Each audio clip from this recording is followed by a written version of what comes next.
Saudara-saudari, Bapak Ibu pendengar mimbar pelayanan bersama. Perkenalkan, saya adalah Pastor Edward Lase dari Paroki Roh Kudus Lahusagomo. Sebelum kita mendengarkan sapaan sabda Allah pada sore hari ini, terlebih dahulu kita mengambil sikap hening. Marilah kita berdoa.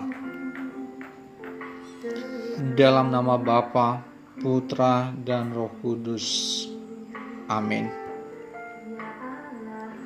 Allah yang Maha Setia, berikanlah kami keteguhan iman seperti Ayub, agar kami menyadari rencana indah yang Engkau persiapkan dan Engkau anugerahkan dalam hidup kami masing-masing.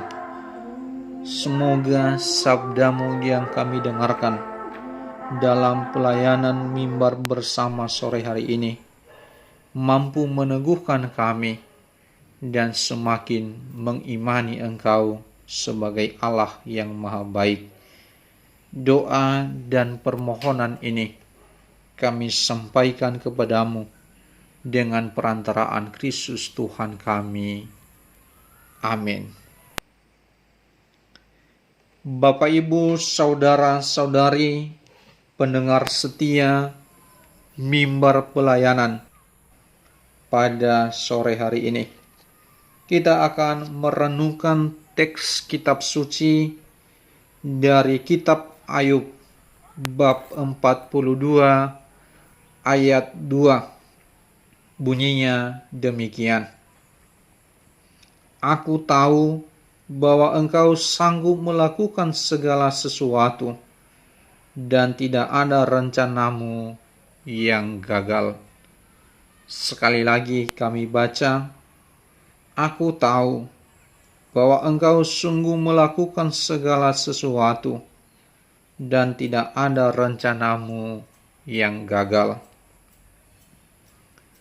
Saudara-saudari yang dikasihi Tuhan, kita masing-masing tentu mempunyai pengalaman personal, pengalaman pribadi bersama dengan Tuhan. Kadang kita merasa bahagia, kadang kita juga menghadapi kesulitan. Ada situasi di mana kita merasa damai, dan kadang juga kita mengalami situasi pahit. Banyak orang mengatakan bahwa ketika berada dalam situasi bahagia, orang berpikir, orang mengalami bahwa Tuhan itu adalah Tuhan penyayang, Tuhan pengasih, Tuhan yang Maha Baik. Tetapi ketika dalam situasi sulit, kadang orang juga mempunyai pengalaman yang berbeda, perubahan sikap, dan menganggap Tuhan itu tidak adil, Tuhan itu tidak baik, bahkan Ia pilih kasih. Kisah Ayub dalam kitab suci bisa memberikan inspirasi bagi kita. Dalam kitab suci dikisahkan bahwa setan beranggapan bahwa Ayub melakukan kebenaran di hadapan Tuhan karena Allah masih baik hati, murah hati kepadanya. Seandainya dia mengalami kesulitan, setan menganggap bahwa Ayub akan mengutuk Tuhan. Maka dikisahkan setan menghadap Allah, memberikan satu tantangan untuk mencobai Ayub, untuk membuktikan bahwa dalam situasi sulit, Ayub akan berbalik dari Allah dan mengutuk Allahnya. Tantangan yang disampaikan oleh setan itu rupanya dikabulkan oleh Tuhan tetapi Tuhan tidak memberikan izin bagi setan untuk mengambil kehidupan Ayub. Saudara-saudari yang terkasih, maka tidak lama kemudian Ayub mengalami berbagai kesulitan, tantangan, dan berbagai situasi yang kurang enak. Pertama, Ayub mendapat laporan bahwa domba, pelayan, bahkan seluruh anaknya mati seketika karena bencana alam. Berhadapan dengan situasi itu, Ayub langsung merobek pakaiannya dan mencukur kepalanya. Ini adalah bukti kerendahan hati yang dilakukan oleh Ayub. Ia menyadari bahwa di hadapan Allah yang Maha Kuasa, dia tidak bisa melawan kemahakuasaan Tuhan. Dalam kesedihan, Ayub tetap memuji Tuhan. Bahkan penderitaan Ayub semakin bertambah ketika dia mengalami sakit kulit atau penyakit kusta. Badannya bau busuk dan tidur di atas tanah. Istrinya semakin mendesaknya dan mencela Tuhan agar Ayub mengutuki Tuhan. Tetapi Ayub tetap berjuang dan berusaha. Dia menyadari bahwa segala penderitaan, meskipun membuat dirinya menderita, ia yakin bahwa Tuhan punya rencana baik, punya rencana indah di balik penderitaan yang sedang terjadi.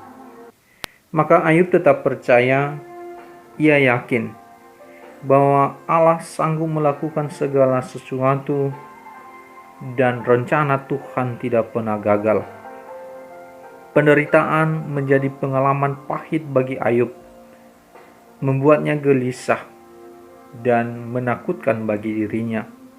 Namun Ayub tetap bertahan dalam penderitaan dan berusaha mencari kebijaksanaan dengan takut akan Tuhan dan tetap menghindari kejahatan.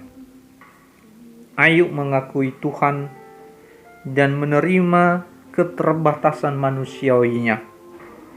Ayub dengan rendah hati, ia menerima situasi dan berdamai dengan dirinya sendiri. Pertama-tama, ia berdamai dengan dirinya, menerima situasi sakit, penderitaan, penyakit kusta yang dia alami. Ia juga menerima situasi ketika dukungan dari keluarga sama sekali tidak ada. Bahkan dari para sahabat yang mendesaknya agar ia menjauh dari Tuhan. Ia menerima semuanya itu dan meyakini bahwa Tuhan tidak pernah meninggalkannya. Dan suatu saat Tuhan pasti memulihkan keadaannya seperti sedia kala. Memang itu yang terjadi, bahwa pada akhirnya Tuhan memulihkan kesehatan Ayub. Harta kekayaan, segala sesuatu, ternak, pelayan, harta yang sudah pernah hilang dipulihkan oleh Tuhan.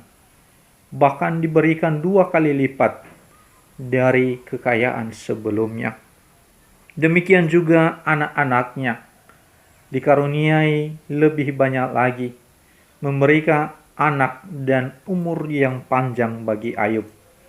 Sehingga melalui penderitaan, melalui rasa sakit, kesulitan yang telah dilewati, Ayub menyadari bahwa Tuhan tetap mempunyai rencana indah dan rencana Tuhan tidak pernah gagal.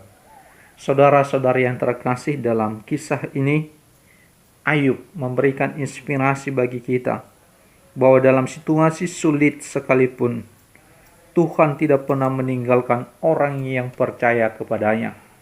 Tuhan tetap melindungi dengan berbagai cara dan rencana yang kadangkala belum tentu dipahami secara akal manusia dan hanya mampu dimengerti dalam hati dan dalam iman. Tuhan memberkati.